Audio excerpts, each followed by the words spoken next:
Always been fascinated with aviation. Goes back to my dad, always wanting to own an aeroplane, owning a part share in aeroplanes, and always keen to do some flying. So he obviously injected the bug into me at some stage. So in fact, when I joined the Air Force, it was to be an aeronautical engineer, but to fly as well.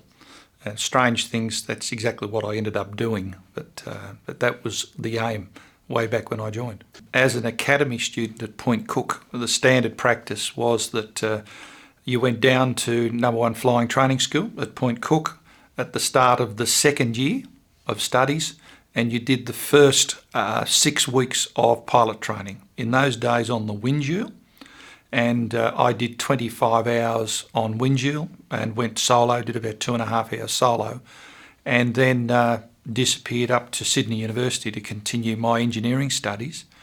Then when I came back to learn to fly in Air Force properly, I did it on the CT4, started again.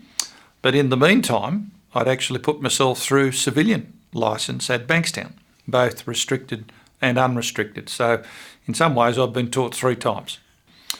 I came out of the academy as an engineer.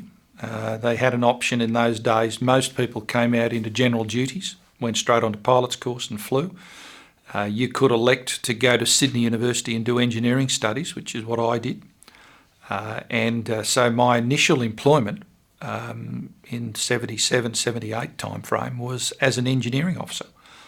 And that was at No. 3 Aircraft Depot at Amberley, and it was all to do with the F-111 engine.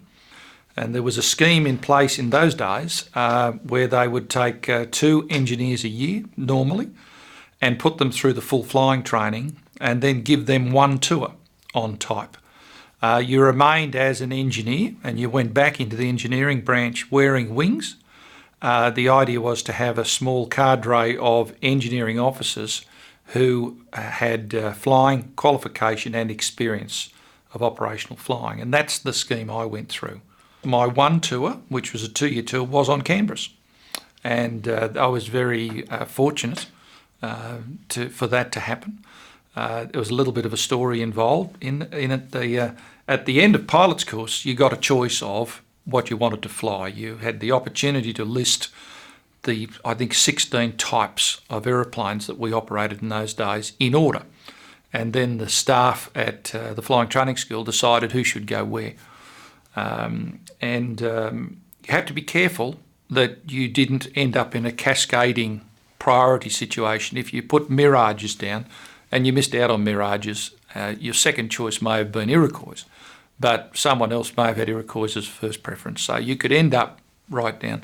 I actually put Canberras in as my third preference, even though no one had gone to Canberras since Vietnam. And it just so happened that they decided that year to run an experiment and to put someone off pilot's course onto Canberras. And I was selected to do that. So I was marched into the group captain's office on day 1 and said, "You're a guinea pig. We're going to see how you go, because we haven't done this before." They had a couple of nasty fatalities in the Canberras at Amberley with people who weren't very experienced. And so at that time, you couldn't go to Canberras unless you had 1,000 hours and at least 1 full tour under your belt. So I was a bit of an experiment. Canberra conversion was an absolute joy. It was 4 days of intensive ground school.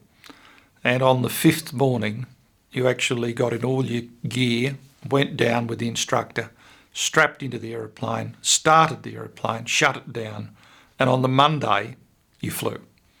And of course, my mates were going through F-111 conversion, and they were in the ground school for months, and so the Canberra was it was a joyous thing to do. But it's just a classic. It's a wonderful aeroplane. It's an incredible machine when you think it first flew in 49. And even when I was flying them towards the end of their time in the early 80s, the level of performance of the aeroplane was still just striking. By the time I was there, the F-111s had long since taken over the bombing role. So we had 2 primary roles, both equal weighting, and one was support for the fighter aircraft force, the Mirages. We towed banners that the Mirages shot at. That's how they got their air-to-air practice. We also acted as decoy bombers, strike aircraft in air defence exercises.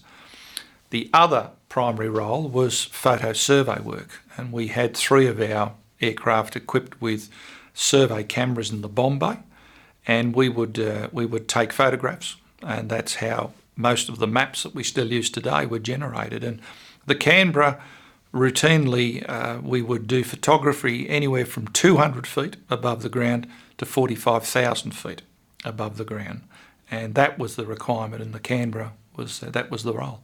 Canberra has an ability to bite. And they were very old. They're very British, and quite a number of cockpit fires were not uncommon. Pressurisation failures. I ended up doing the maintenance test flying in the squadron the second year I was there. So we quite often had interesting issues with aeroplanes that were coming out of lengthy servicings. Had the navigator's ejection seat catch on fire one day. That was fairly interesting.